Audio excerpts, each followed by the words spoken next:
without further ado, I'm Chris Benevich. I am an executive coach. I own Austin Digital Coaching.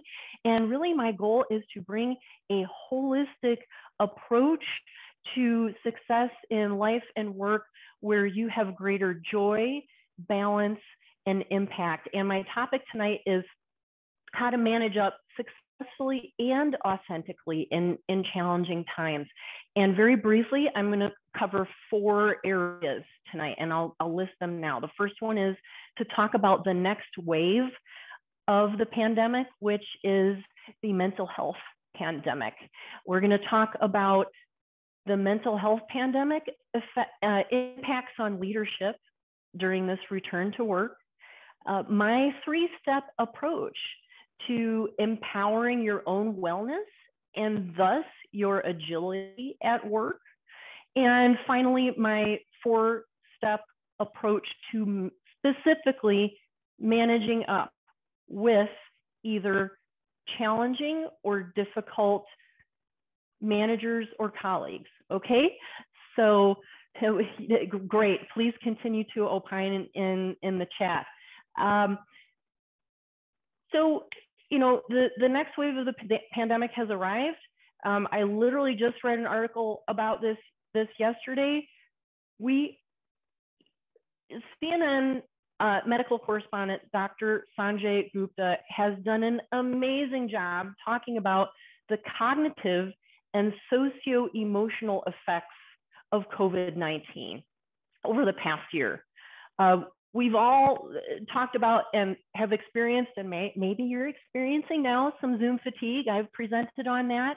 COVID brain, the idea that our loss of our normal rituals has brought about an occasional mental fog. The normal cues that we're used to, working and living and loving in person and in community are much harder to sense through this screen and this small box, and our brain has to work harder. So we might be a little out of practice as we return to spaces with other people, and that's okay.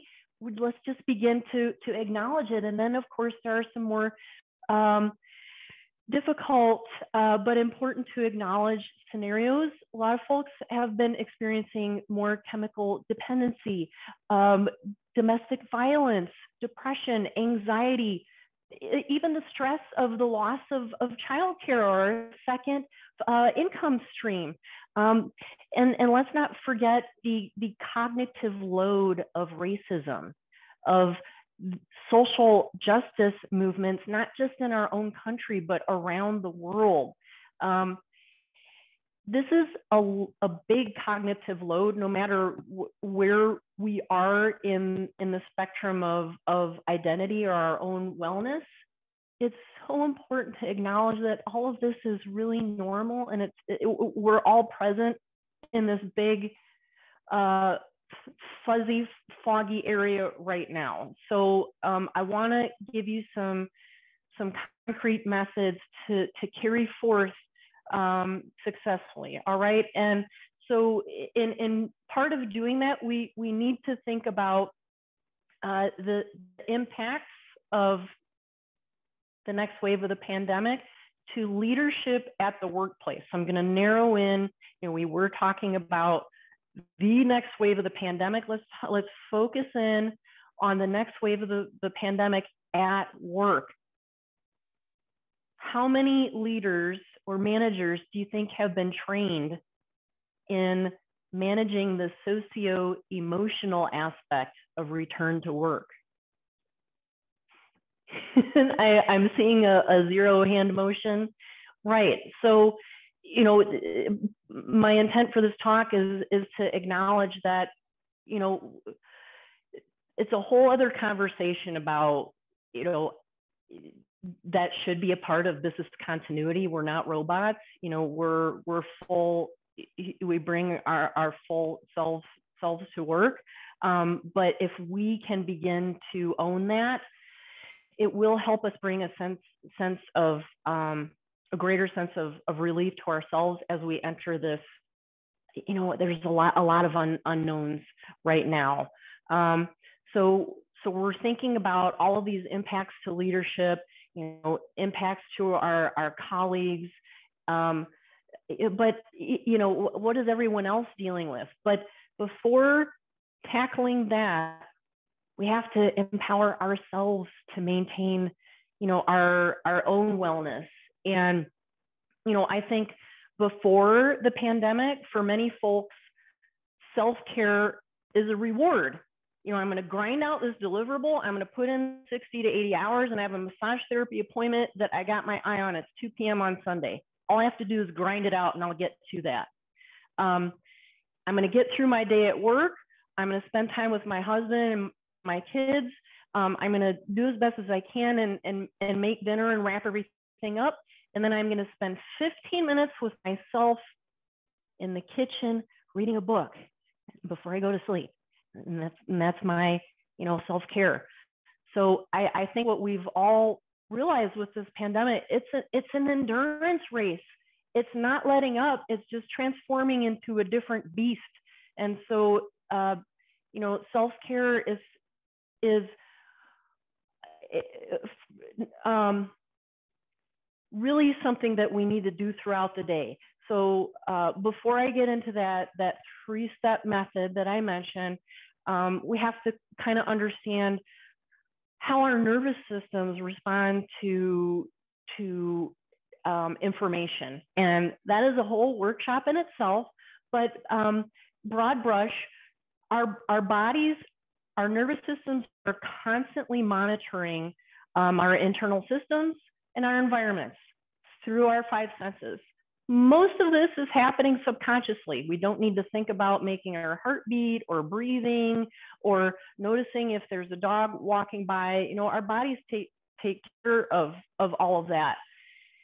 And so step 1 in moving into this, unknown of the hybrid workplace among, mental health is being aware of the field of play.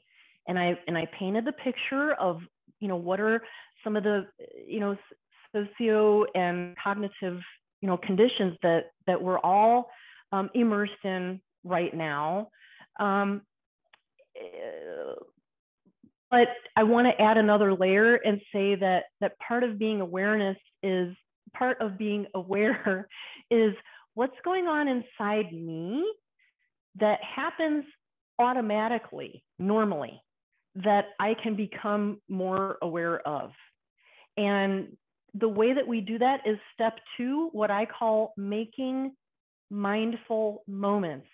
Now, like I said, no judgments here, but a lot of us have put self-care as a reward or something that we do later, or we do it once a week, girlfriend's brunch, whatever it is.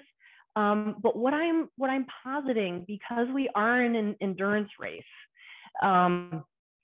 is that we simply make a mindful moment throughout the day. It can be 30 seconds, and it's something as simple as becoming aware of your breath and how your body just knows on its own to continue to breathe, and feel from all your 5 senses what that experience is like. Making mindful moments does not have to be a yoga class at the end of the day. It can be, I used to have a Pema Chodron. She's a Buddhist nun. Wonderful, very realistic, sort of, cut to the chase, practical tips for, managing everyday life.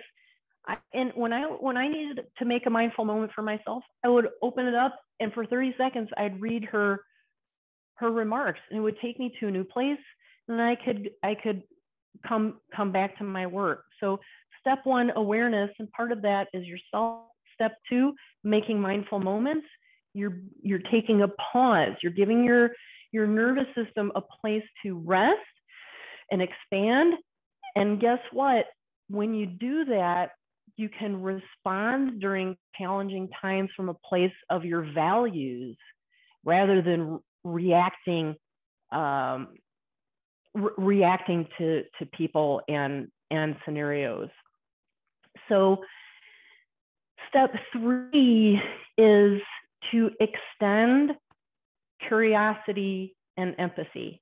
And I know that sounds so vague and big, and what does that mean? But when we make mindful moments and we retrain our vagal nerve and get in relationship with it, we're not just training ourselves to respond to ourselves with curiosity. We're training ourselves to respond to what's happening with curiosity instead of stress response, flight response. What are those automatic nervous system responses are? Extending curiosity and empathy becomes more natural to do with other people. And it is from this centered place that we enter into managing up. And I mentioned that, one of the things that we're going to talk about, thank you, I had to wet my whistle there, is my 4-step approach to managing up, specifically in this next wave of the pandemic, the mental health pandemic, specifically at work, and specifically for leadership that might not have been trained on how to manage that transition. So we're gonna, if you so choose, I'm teaching you a 4-step method that you can take forth if you wish to own managing up and positive outcomes for your career during this time of transition. So the first step is reframing perception. I've already spent a lot of time doing that, looking at aspects of the pandemic that maybe we haven't, becoming aware of ourselves and how we respond in these difficult times, and realizing that this isn't going away. It's just the pandemic is just turning into a different beast. So we need to make sure that we're taking those mindful moments. And furthermore, reframing perception, to me, in managing up, means that, we're extending compassion to ourselves and others because we're really acknowledging the breadth and depth of how COVID-19 has affected us beyond the physical, at work particularly. And so instead of looking at our boss as a, hashtag bad manager, we can reframe our perception that leadership simply hasn't been trained to handle this return to work element, to handle this business aspect of business continuity. Okay, I'm about to go into step 2, and I'm just checking to see if anyone's put any new remarks in the chat. Not seeing any, so I'm just gonna go ahead and continue here. Step 1 was of managing up is reframe perception. Step 2 is analyze the playing field.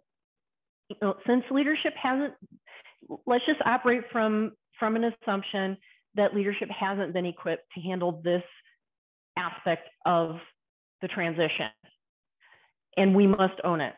So if somewhere in your work ecosystem, it might not be a manager, it might not be someone in leadership, but if you're having a challenging relationship with someone, look at the pressures on that person, look at their responses, their behaviors to those pressures, and most importantly, look at how the work ecosystem rewards those behaviors. Because people aren't, when I come from a place of leadership coaching, it's not a judgment that people are bad or are trying to harm staff. It's that they don't know any better. They haven't been trained. And furthermore, the behaviors that they've used have somehow been rewarded So they keep doing them. And so if we decide to own managing up, we're in a position to effect change. And pardon me, I'm just checking my timer here. 20 minutes. Perfect. So looking at the ecosystem of why leaders act the way they do and how those actions are rewarded. That's what I mean by analyzing the playing field, because step 3 is to map the drivers of those behaviors to solutions. And so this is where you really dig into and use from your grounded place, from your place of curiosity, you're going to use your creativity to come up with a plan to change outcomes for the better. What do I mean by this? Now, again, this is normally a full workshop, so I'm just going to pick one sort of challenging personality and kind of spell that out and how this might look. Okay, and that's the micromanager that I raised before. So this is the communication and management method that is micromanagement. It's not necessarily that person's personality. It's important to make the distinction. That's not necessarily their values. It might just be what they've found to be successful. So they're rewarded for it in some way, maybe not by you. So they keep doing it. So that's part of reframing your perception on why people are acting in potentially abrasive ways. But in one scenario that I'm thinking of, a micromanager really, number one, had a very deep need for constant affirmation. And that was through lots of pings, lots of emails, daily reports. And this is in a time of working in the cloud. We can set up alerts. Reports aren't necessary, but this person really wanted that one-on-one affirmation that things were happening at a certain pace and in a certain way, and that was her way. And part of that was driven by perfectionism. And perfectionism is, only I can do this right. No one else can do this as well as me. And so I need to be intimately involved in every step of all my employees to make sure they're doing it right. Oh my gosh, that's a lot of pressure, isn't it? Wow. Okay, I'm seeing a comment that went out to everyone, so I'm going to go ahead and read it. Heather is saying, I will confess I became that person during the pandemic when my team wasn't near me. Well, again, this is not about judging the personality or the person's values. This is just about, we're all thrown into a lurch of nobody's dealt with the global pandemic, at least of our generation, and working remotely. It's a big, I know this is recorded, but this is a big clusterfuck. We're all just thrown into a complete lurch. So let's come to this, that we're all in this together. So thank you, Heather, for being transparent about that. And so, the reason, and since Heather called herself out on that, I might call on you later when we get into the mini coaching moments. But what I do want to say is that every higher level, back to everyone here, when we're working with challenging management styles or challenging personalities, it's important to queue up your conversations for change in a very discerning way. You don't want to launch these asks for change out of the blue, that can send the person into a tailspin of defensiveness. So, if you need help with queuing that up, that's another conversation. You're welcome to reach to me for 15-minute consult. But what I do want to say is that, again, digging into this scenario, one way to have that conversation is you're not even going to talk about how this made you feel, or what you think about this person's value system, or what they should or shouldn't be doing in the workplace. Talk about it from a productivity standpoint. So one way the conversation might look is, we all have limited capacity. It's a normal 40-hour work week. If you're putting in double time, a lot of us have 80 hours plus a week. It's still a finite amount. And so one way to help the manager understand is to just be very practical and break out your time and say, if I'm spending 3 hours a day in, communication, here's how it's impacting my ability to be present for clients. Here's how it's impacting my ability to collaborate and make sure my team is empowered to achieve what they need. And furthermore, here's how it's impacting my strategic thinking and innovation time. And, I'm just wondering if we might want to reconsider or adjust some levers on where and how my capacity is spent. Again, that's a very personal conversation that is customized to, your relationship and your ecosystem. But that's just to give you a brush of what it might look like. And so in managing up, step 1, reframe perception. Step 2, analyze the playing field. Step 3, map manager drivers to solutions. Step 4, decide what's next. Now, to do so, you need to create a decision-making system for yourself. So, what is the scenario that you want to change? What is the behavior mapped, the driver mapped to the behavior, mapped to the impact on your work, mapped to your potential solution? How once you've mapped all that out, how are you going to measure success in the change of that relationship?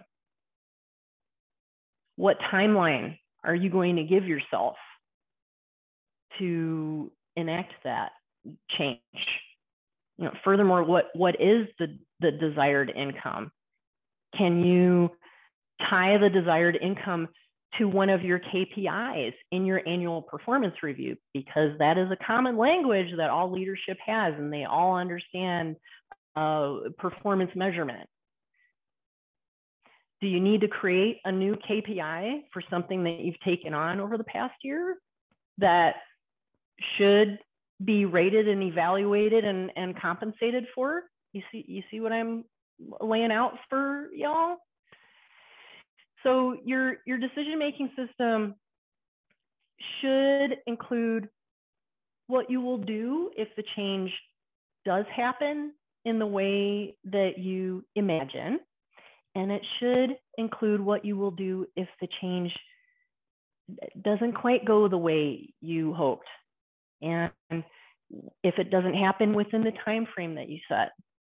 The reason that I'm pinning down finding a way to give yourself a time box for change is that, over the past year, without the social rituals that we've had, with the blending of work and life, it's become, for a lot of us, easy to kind of get into a heads down mode. Just got to go a little bit longer. Just got to grind this out a little bit longer. I just got to put in these more deliverables, and then I've got this on my officer promotion checklist, and I'm ready to rock.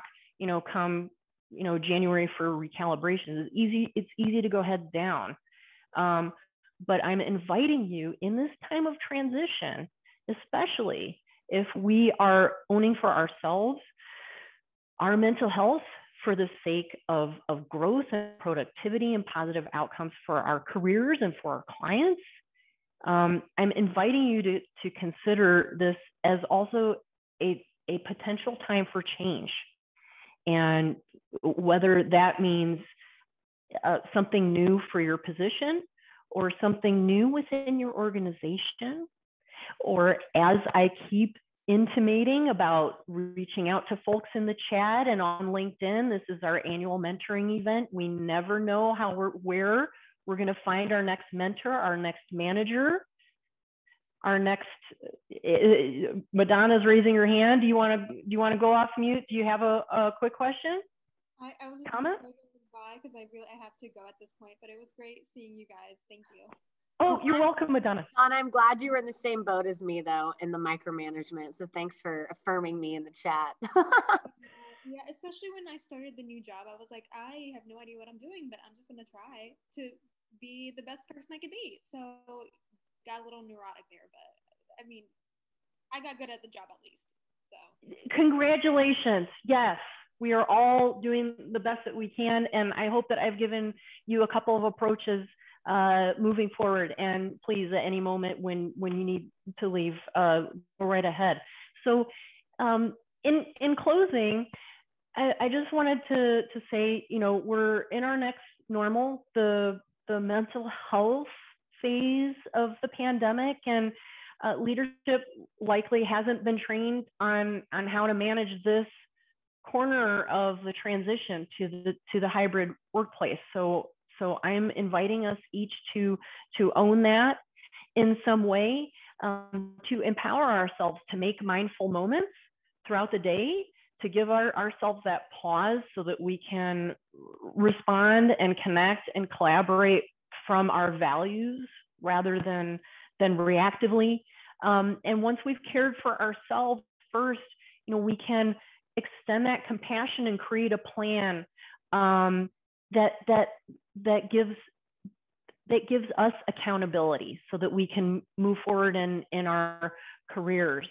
And with that, I'm going to take a look into the chat and into my DMs to see if there are any comments, questions for discussion, and also to remind you, we do have some time remaining for mini coaching moments if there are scenarios that you want to come off mic for, or if you want to DM Heather or me to read anonymously, happy to do that. So yes, now I see, like Heather mentioned, Madonna was attesting that she was thrown into a new job in the middle of the pandemic. Oh, goodness gracious. Wow, that is a big lift. And, again, extending compassion to ourselves. And as I believe it was, who was, now I'm starting to forget if it was in this discussion or previous one. I think it was the previous one, but making sure that, find someone in our network. It might not be able to, if we're in a small organization, it might not be someone at our job, it might be someone in our extended network, but if you need help, raise the hand, raise the flag. There's going to be someone out there that cares and wants to see you succeed somewhere. And you don't have to go it alone. But, truly kudos to Heather and Madonna and new managers and all of us that have navigated this very crazy time. So I think since we just have a few minutes remaining, I just want to invite people to come off mic and just reflect on, what have you been thinking about during this session? Any remarks about some of the approaches that I've given? Were they useful? What are your thoughts, y'all?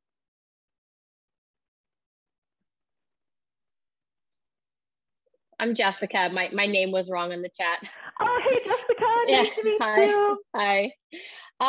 Yeah, when you said hi to Jessica earlier, it confused me a little bit. Yeah, no, I mean, I really, it really resonates with me because I've had a lot of empathy for folks. The team I work with, they're global, especially right now. Folks in India and Brazil are really struggling. And, and just trying to be patient. But I do find that some people are still, going so fast and not really stopping to consider the impact that, the normal stress we are under is compounded. One I'm having a specific, I guess, issue right now where I have, I'm a program manager, and our business partner, it's not even towards me, I'm seeing it towards his program manager on the business side. I'm in IT. And I don't know how to address it without getting in the middle of it, right? To kind of help direct him, because he's micromanaging. And she not only with pandemic, she just lost her mother, and her grandmother is also, because she lost her daughter, is ready to just let herself go. So she's struggling. Any tips on how to navigate that without, like I said, without getting in the middle, but still helping them? Right. It was Jessica, right? Yes. Okay. Well, Jessica, I just want to take a moment for myself and the group to acknowledge the losses that your colleague has had. We've all been impacted in some way, but not all of us have lost one person. And we don't want to get into comparing who's had the worst time in the pandemic. But that is a pretty heavy experience to go through while still being a manager and trying to make things happen at work, much less truly be present as a people manager. So, I do have one eye on the clock, and again, this could be a whole session. So I'm just going to give you some very broad brush things that I've recommended in similar situations. So take that as a grain of salt, and you're welcome to reach out to me for something more custom. Okay. When I have actually encountered that when I've been brought on as a coach to manage change or digital transformation effort, and it's very sensitive. Yeah, it's very sensitive for a number of reasons. And one way to go about it is to go back to what I said in step 2 of managing up, and that's to analyze the playing field. And so, while you were very clear in saying that, you don't report to this person, it's a different team, you are sort of seeing the cascade of impacts.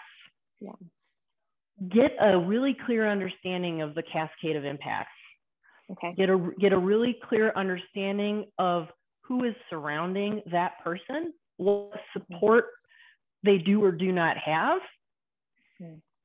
Once you have those considerations, and again, there are ways to queue up this conversation and queue up these relationships that need to be handled with great discernment that I can't advise you on in 2 minutes without knowing what you're undergoing. But here's the not the strategy, but here's the execution. Okay. One thing for you to consider is to find a trusted leader around that person that you can confidentially, whether it's you or you go through a third party, to let that trusted advisor, that trusted leader surrounding the program manager that is close to bottoming out, and raise the flag on their behalf. And you're going to frame it again. This is not about, you don't even need to use the word, bad manager or micromanaging or what have you. Leave out the value judgment. Just focus on the impacts and make sure you're finding a way to communicate the impacts, because this person might literally be close to drowning. They simply might not be aware. and they might not even have the self-awareness to ask for help or know that they need help. They might feel like they have to take it on alone. So I don't want to go down the hole of, we don't want to psychoanalyze people, but the point is that you are, as a program manager, you have the relationships and you have the empowerment to reach through the organization to position someone for that person in pain. Yeah. Have I spelled out a few steps that might help? Yep. Okay, yep, absolutely. Good. Absolutely. Yeah. Thank you so much. You're welcome so much. And I know we're about to be asked to leave the room. So I wanted to say namaste, everyone. Thank you so much for sharing this time. I hope you found it helpful. Feel free to reach to me on LinkedIn and enjoy the rest of the evening.